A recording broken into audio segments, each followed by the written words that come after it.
Hi guys, this is Kiwi Tom. I'm looking for a breakout trading opportunity on the pound Aussie. I'm looking at the weekly chart right now.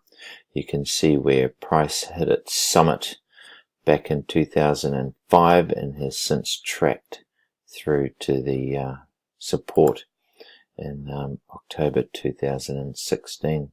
Since then we've been making some steady higher highs and slight higher lows up until about here. So hopefully this is not a double top that I'm looking at, and hopefully it's an opportunity for me to do a breakout trade. So I want to draw myself a resistance line, and using my CMC platform I can do that fairly easily, and I'll place it about there and check it to see that we've got a reasonable position on the lower time frames. Just get rid of that. Now, why I'm a little bit excited about this pair is RSI is telling me that we've got some bullish movement. The MAs are starting to fan out on the weekly. We just got to get clear of this MA 200, which we have done. And once we get past this resistance, then I'm in, and I'll be in like Flynn. But let's have a look how I'm going to find my opportunity to take my trade.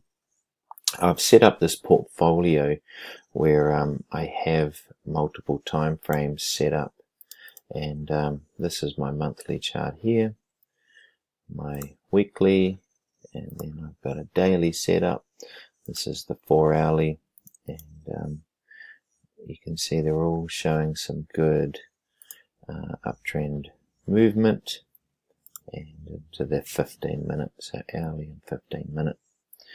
Now I want to set myself a price alert, so I need to just make sure I know where that particular point is. It might be easier to find it on this chart. Here we go, 1797800.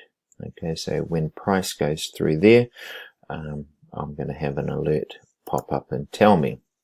So all I need to do is create a price alert, and the price I'm setting is 179,7800, and we'll make that, the end of March should be done, I'd say. Maybe we'll give it another couple of months. 30th of April, price alert is set, and should price go through there, I will be notified, and that's really what I want from this pair at this stage. I hope you find this useful. Let me know if you have any questions. See you later.